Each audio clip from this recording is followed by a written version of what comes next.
Bonjour tout le monde et bienvenue. Aujourd'hui, je vous accueille à Sarralbe, les pieds dans l'Albe. Et pour commencer ce programme spécial d'été, je vous propose un moment de fraîcheur et de détente avec Martine Remarque. Elle fait partie de notre équipe de plate-bande et on vous proposera chaque jour une de ses nombreuses blagues.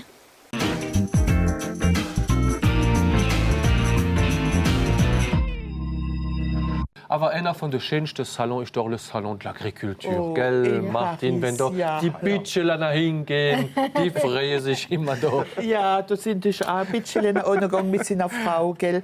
Und weil sie da in Paris waren, hat sie gesagt, oh, ich gehe jetzt mal ein bisschen Kleider kaufen, gell, schöne Pariser Kleider. Gehen sie in so schönes Geschäft, gell, probiert ein Short an, oh je, kommt nicht rein. Kommt in Kennerin, kennt Haierin, noch probiert es ein Bermuda, kommt auch nicht rein, es geht einfach nicht, gell. Und noch eine schöne Hose so, mit viel Farbe, kommt auch nicht rein, sie haben keine große Teile genug. Und dann sagt der Bauer zu seiner Frau, Marie, hör auf, du brauchst gar nichts probieren, hast du die nach hinten schon gesehen? Du hast schon einen Arsch, wie meine Mähdreschtermaschine. Ja, ja. Und dann sagt er, aber warte nur, wenn wir heimkommen. Beim Abend gehen sie ins Hotel, gell, in Paris. Und er hat ein bisschen Lust in Paris, da, ein bisschen da, gell. Fängt an zu hämmeln und so, gell. Chérie, dann sagt sie, ja, hörst mal, du willst doch nicht, dass ich meine Mähdreschermaschine anmache, von so kleinen Strohhelmen da. 17% des accidents du quotidien ont pour origine le sport. Assurance accident de la vie, la sécurité par tous les temps. Bonjour tout le monde. Pour demain, la perturbation aura totalement disparu. La matinée débutera sous le soleil et nous retrouvons des températures de saison. Il fera de 16 à 20 degrés en matinée et de 25 à 27 degrés au plus chaud. Demain mercredi 5 août, nous fêtons les Abel. Le soleil nous accompagnera de 6h08 à 21h01. Je vous souhaite à tous une très bonne journée et vous retrouve dès demain.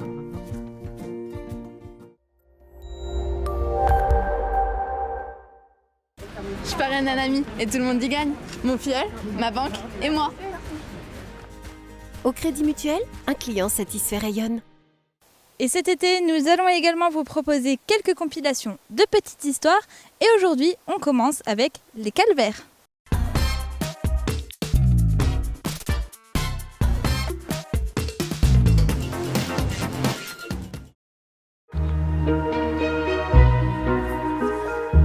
Rue des Jardins à Kalausen se dresse un calvaire en granit.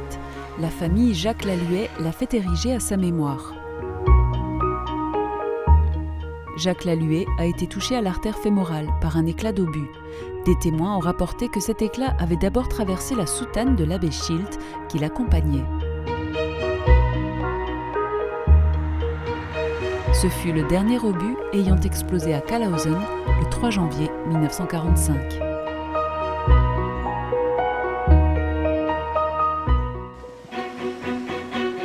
Ce calvaire, connu ici sous le nom de Jakobskreuz, a été érigé après 1918 par la famille Metzger. Au cours de la Première Guerre mondiale, la mère avait promis d'ériger une croix si ses 4 fils rentraient indemnes du front. Elle fut exaucée, Jean-Pierre, Auguste, Florian et Nicolas Metzger sont revenus dans leur foyer.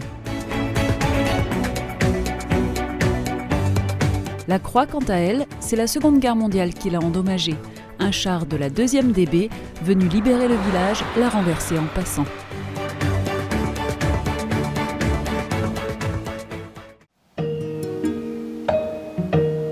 C'est ici que serait mort le fils du sieur Couteau, seigneur de Hutin.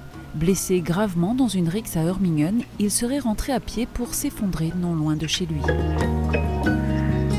Mais l'histoire ne s'arrête pas là.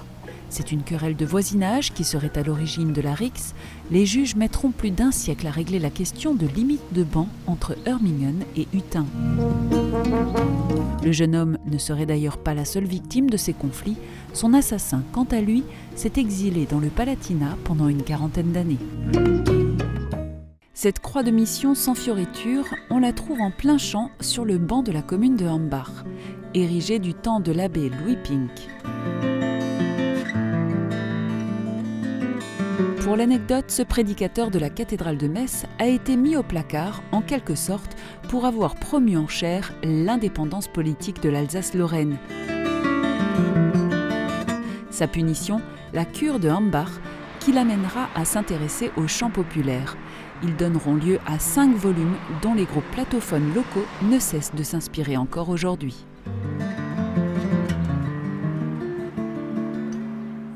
Majestueux et monumental, le calvaire de Grunewiller est un bijou de la Renaissance. On y voit Marie, Jean et Marie-Madeleine au pied de la croix et le socle nous raconte la Passion en 8 panneaux.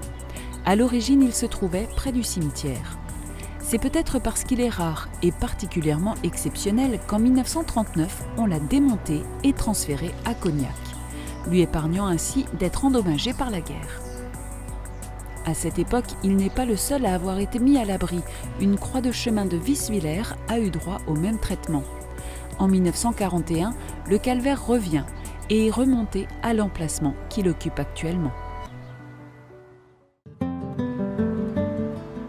Érigé en 1832, juste un an après l'église, ce calvaire a une particularité que seuls les spécialistes remarqueront.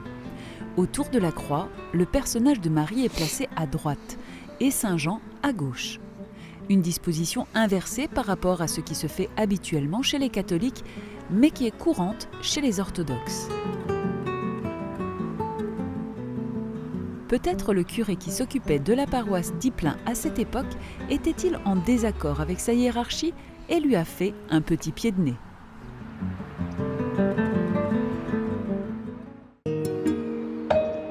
Il ne reste presque plus rien du moulin de Niklas Meyer, que l'on appelle ici Hasenmühle.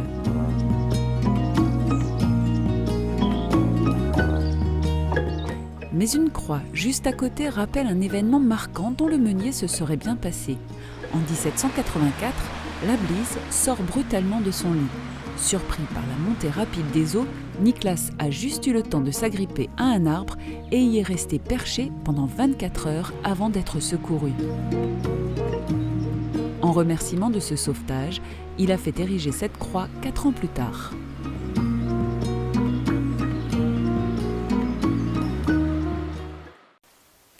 Des calvaires et croix de chemin, c'est ça, hein, c'est croix de chemin. Des calvaires et croix de chemin, il y en a aussi à Sarralbe et un circuit que vous pourrez faire à vélo vous emmènera à leur rencontre. D'ailleurs, il y en a un pas très loin d'ici. Vous n'avez peut-être pas vu toutes nos petites séquences de caméras embarquées au cours de cette saison. Du coup, on vous propose d'en revoir quelques-unes et vous allez voir, notre caméra va vraiment partout.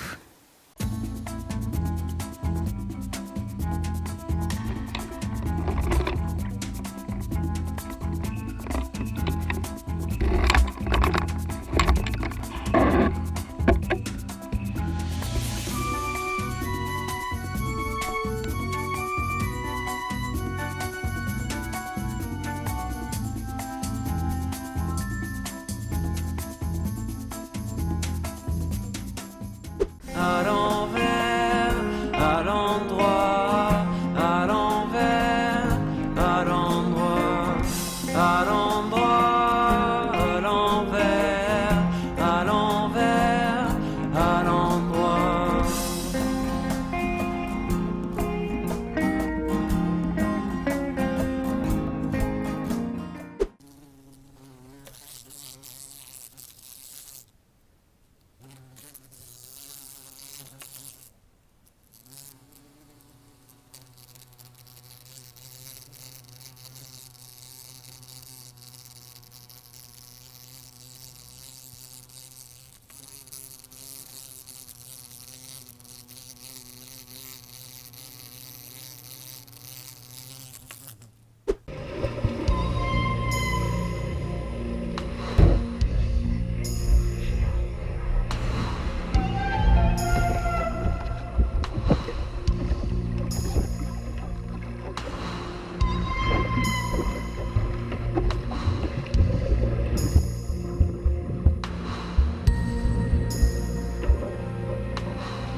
Et si, grâce à vous, le moulin de la Blise à Sarreguemines devenait le monument préféré des Français? Pour relever ce défi, il suffit de voter sur le site www.france2.fr, rubrique Monument préféré des Français pour le moulin de la Blise jusqu'au 18 août et de faire circuler l'appel sur le réseau Facebook. N'oubliez pas de mobiliser votre entourage.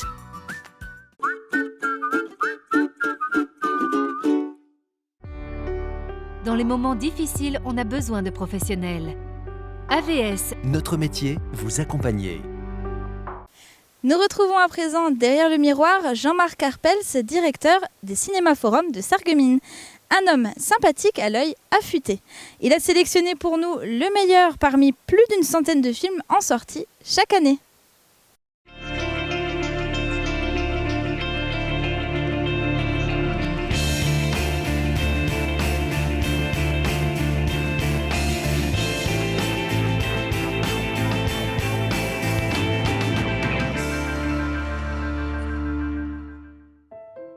Dans ce couloir ont déambulé plus de 200 000 spectateurs en 2013.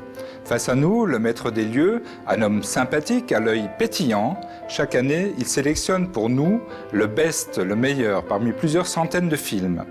Derrière le miroir, derrière l'écran, à l'affiche, devrait-on dire, Jean-Marc Carpels, le directeur des Cinéma Forum de Sarreguemines. Pour commencer, une petite séquence souvenir. Nous sommes dans les années 1983 et je vis une période de grande tristesse, voire de révolte. Moi qui me faisais un ciné chaque week-end, je vois la dernière salle fermer ses portes. Plus de cinéma à Sarreguemines. Reste Beach ou Forbach, ou alors choisir parmi les 4 chaînes françaises sur mon poste de télé. Heureusement, tel Zorro, il surgit du fond de l'Alsace. Au placard, son costard de banquier, il rachète l'ancienne poste de Sarreguemines et ouvre un superbe complexe cinéma. Jean-Marc Carpels, que d'émotions, que de bonheur vous nous avez apporté. Merci. C'est vrai que c'est un parcours de quasiment plus de 25 ans à Sarreguemines, qui a débuté avec la reprise de l'ancienne poste, qui nous a été mise à disposition, pour être très précis, par la municipalité dirigée par Robert Pax à l'époque, puisque Robert Pax, nous avions manifesté notre souhait de nous installer à Sarreguemines pour créer un complexe cinématographique. Mais d'ailleurs, à l'époque, moi je ne comprenais pas très bien pourquoi la ville n'avait pas investi directement dans un cinéma. Elle nous a laissé plus de 5 ans sans cinéma ici à Sarreguemines. C'est incroyable. Alors moi, moi j'assimile quand même un peu le cinéma à un service public. Alors je n'ai pas vécu la période de 83 à début 88, puisque, étant alsacien, je ne connaissais pas la ville de Sarreguemines auparavant. Mais en tout cas, effectivement, cette fermeture a été très mal vécue, et ça je l'ai compris par la suite, par les Sarregueminois. Alors pourquoi il y a une telle fermeture? Parce qu'initier un projet est une chose très longue. Il y a eu des projets qui malheureusement n'ont pas pu aboutir pour diverses raisons. Et effectivement, lorsque nous avions proposé à Robert Pax de nous réinstaller un complexe cinéma à Sarreguemines, dans un premier temps, il s'agissait de choisir le lieu. Et nous avons circulé à travers la ville et sur divers emplacements. Et finalement, en étant dans son bureau, pour faire un peu la synthèse de la chose, un lieu s'est imposé à nous. C'était le lieu de l'ancienne poste en face de la mairie. Alors, mais comment devient-on directeur d'un cinéma? Parce qu'il faut du savoir, du savoir-faire, du savoir-être. Alors bon, vous l'avez dit, je suis passé par la banque pendant plus de 10 ans. Auparavant, j'ai une formation économique qui m'a permis avant tout de gérer économiquement. De devenir un chef quoi. Un chef d'entreprise avant tout. Hein. Puisque réinstaller un cinéma, c'est avant tout une histoire de gros sous, hein.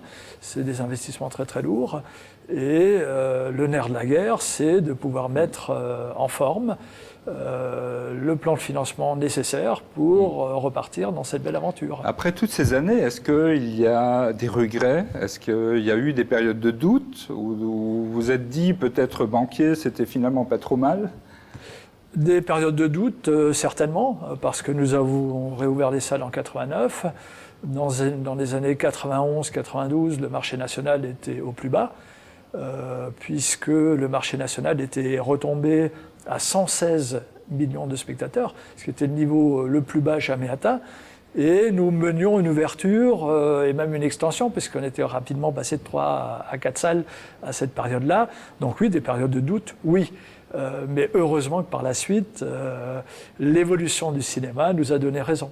Alors il y a eu des très grands moments cinéma à Sarreguemines. Il y a eu de très grands moments. Pour moi, un des moments très forts, naturellement l'ouverture, avec Indiana Jones à l'époque, en octobre 89. Ensuite, par la suite, il y a eu un très grand moment. Ça a été l'extension, le passage de 4 à 8 salles. Et ça s'est fait en 2005. Mais également de grands moments artistiques, puisqu'on a la chance, les derniers temps, de temps en temps, de pouvoir se situer sur des tournées d'équipe.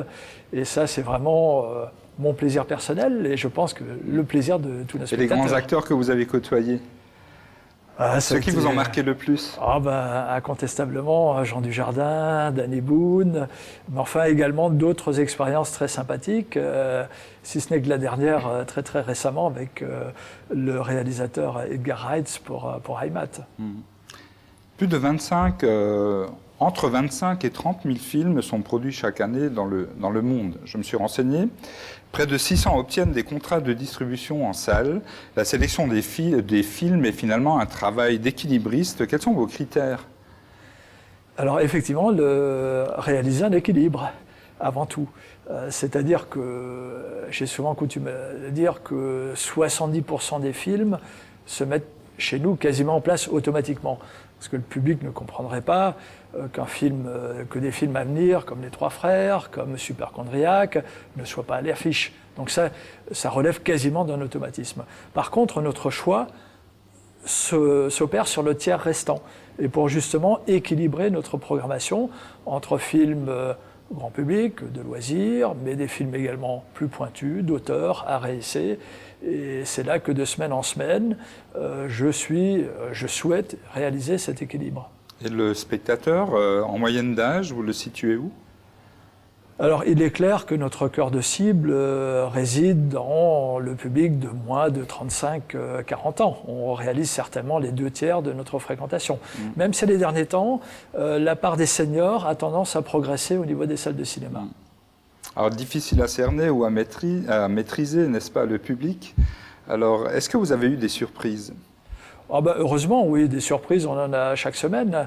On se dit, tel film a tout pour bien démarrer, pour répondre aux attentes du public, c'est un échec. Et puis derrière, certains films auxquels on a du mal à croire, et puis finalement qui trouvent leur public. Pour vous donner un exemple, nous avions eu la chance d'accueillir les réalisateurs d'Intouchables en plein mois d'août, fin août. Vous nous avez donné un coup de main, comme d'autres médias, pour remplir la salle, parce que fin août, en plein été, à 14h, c'est vrai qu'Intouchable, 3 mois avant la sortie, c'était dur à vendre. On a rempli la salle, on a eu du mal. Vous connaissez le succès qu'a connu le film par la suite.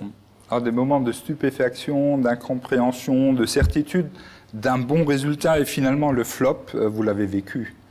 Le flop, on le vit malheureusement plusieurs fois par an, où il y a des films très attendus, pour ne citer que Turf en 2013, qui a été un échec retentissant et qui devait être la comédie de l'année. Et la grande surprise? La surprise de 2013, c'est peut-être que là-dessus qu'on a pêché en 2013, c'est qu'on n'a pas eu vraiment de film qui s'est imposé à un niveau vraiment exceptionnel en 2013, ce qui explique la faiblesse de l'année. Alors, les cinémas forums sont entrés progressivement dans une nouvelle dimension. D'abord, le passage à 8 salles, vous l'avez dit tout à l'heure, avec un meilleur confort. C'était absolument nécessaire, vital pour la survie du cinéma? Je crois que l'évolution en termes de confort, sur le plan technique, c'est un éternel recommencement. Et, étant un peu la vitrine de la diffusion cinématographique, puisque à l'heure actuelle, il y a beaucoup d'autres supports de diffusion, nous devons d'être en permanence à la pointe de l'accueil et à la pointe de la technologie. Et il y a eu la fin, je me rappelle, un jour, parce que j'étais un habitué du cône glacé, et puis un jour, il n'y avait plus de cône glacé. Alors, plus de cône glacé en salle. En salle, oui. Puisqu'à l'accueil, naturellement, ça subsiste toujours. Oui. C'est une autre forme. C'est une autre forme. Le passage de 4 à 8 salles en 2005 nous a obligés quasiment à renoncer à la vente salle, parce que ça nous aurait fait prolonger des entr'actes de façon insupportable. Et il y a eu, je pourrais la qualifier de période d'égarement peut-être, vous allez nous le dire, avec la mise en place, le développement d'une discothèque, puis son arrêt un peu plus tard. Égarement non, parce que ça répondait à un besoin. Mais par contre, et là aussi l'avenir nous a donné raison, c'est une activité qui est en perte de vitesse. Et donc après l'avoir exploitée pendant 5 ans, on a refocalisé nos efforts sur notre centre d'intérêt principal, à savoir le cinéma. Alors la fin de la bobine 35 mm et le passage à une autre technologie de diffusion, c'était un grand moment. De gros investissements aussi. Gros investissements, mais grand moment d'émotion également pour moi. Parce que j'ai vécu le 35 mm pendant 30, 40 ans. Vécu ou subi ? Non, vécu, parce qu'il y avait quand même un attachement à la pellicule, manipuler la pellicule. J'ai débuté dans un petit cinéma de village en projetant des films en double poste, donc avec des changements de bobine. Vraiment un moment d'émotion, de nostalgie peut-être par rapport au support, mais en tout cas, ça nous a projeté le numérique dans une autre dimension. En tout cas, on vient de l'apprendre avant d'être banquier, ou en même temps, vous pratiquiez déjà de la projection dans un petit village, hein. C'est ce que vous venez de nous dire. Donc c'est pas tout à fait un hasard si aujourd'hui vous êtes directeur des Cinéma Forum à Sarreguemines. J'ai eu un moment d'égarement pendant 10 ans en banque, donc je suis revenu à mes premiers amours. Et une grande révolution qui s'annonce, le billet électronique. Alors effectivement, on a totalement changé notre système informatique en fin d'année, ce qui a été pour nous un gros travail parce que sur le plan statistique, on a des outils quand même très lourds au niveau informatique. Et ce qui nous ouvre la porte à effectivement une évolution majeure qui sera le billet électronique. Je pense qu'il sera opérationnel fin du premier trimestre, au plus tard début du deuxième trimestre. Ça nous fluidifiera certainement la file d'attente à des moments où ça bouchonne un petit peu, mais en aucun cas, ça ne supprimera l'accueil humain. Et ça correspond bien au nouveau mode de consommation. Ah, totalement, oui. Je crois que la vente par Internet, là aussi, c'est un passage obligé. Pour en revenir au numérique, il y a encore une question que je souhaiterais vous poser. La qualité de l'image, finalement, j'imagine que vous étiez marqué aussi à un moment, peut-être un petit point d'interrogation. Finalement, aujourd'hui, on en pense quoi ? Alors c'est assez délicat. Alors je pense que globalement, nous avons progressé en qualité. Parce qu'une projection avec le numérique a la même qualité 2-3 mois après la sortie du film que le premier jour. Au niveau intrinsèque, l'image n'a pas énormément évolué en termes de qualité par rapport au 35 mm, en tout cas par rapport à une belle copie du premier jour 35 mm. Hein. C'est un peu le débat entre le CD et le vinyle. On est un peu dans cette logique-là.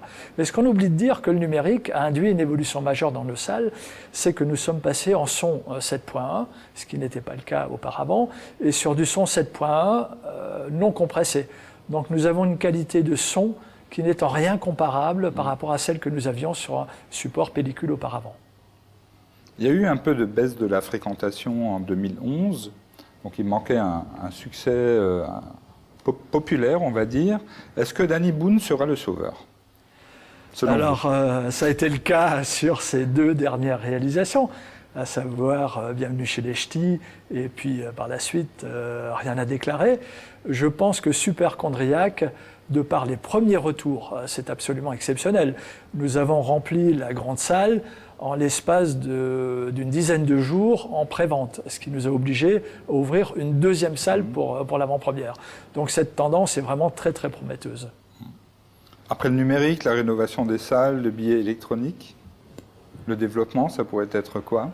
Oh ben, il y en aura certainement. On a déjà initié un peu le futur de la projection avec le Hobbit, où nous avons installé le HFR, bon, ça devient un peu technique, qui s'appelle le High Frame Rate, à savoir, je pense que nous gagnerons beaucoup là, par contre, en qualité d'image, avec l'augmentation de la fréquence de projection. Et c'est vraiment le gros sujet de travail à l'heure actuelle. Et Cameron, avec le prochain volet d'Avatar, va pleinement exploiter ces nouvelles possibilités. Donc la 3D n'a pas dit son dernier mot? Pas du tout, au contraire, je pense qu'elle va revenir, mais avec une qualité accrue. En produits dérivés, quels sont les services finalement que vous proposez? Parce que les gens ne voient pas tout. Alors en produits dérivés, en ce qui nous concerne, la chose la plus visible, c'est l'accueil, à savoir la confiserie qui représente un poste important.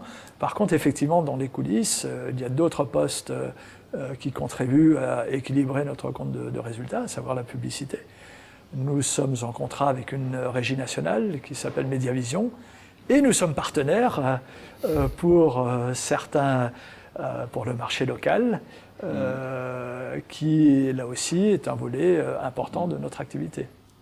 Avec de l'accueil d'entreprises aussi pour des soirées, on va dire, un peu particulières. Alors ce qu'on voit à l'écran, c'est la publicité, mais effectivement, ce qu'on fait par ailleurs, c'est effectivement des soirées événementielles, privatives, et ça répond là aussi à un besoin ponctuel plusieurs fois dans l'année. Juste avant de finir, le film L'affiche à ne pas manquer. Yves Saint-Laurent, alors l'interprétation est remarquable, mais effectivement, il faut franchir je dirais, faut aller vers cette œuvre, parce que la personne en elle-même, parfois, peut susciter également un petit rejet. Alors Jean-Marc Arpels, on vous souhaite une bonne année ciné 2014. Le message de fin vous appartient. Que dites-vous à vos fidèles spectateurs? Merci. Parce que sans nos spectateurs, on ne serait pas là, tout simplement.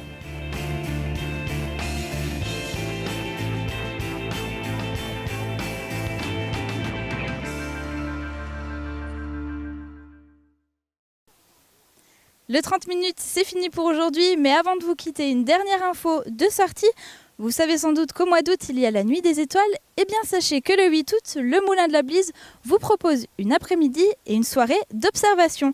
Retrouvez toutes les infos sur le site www.afanet.fr.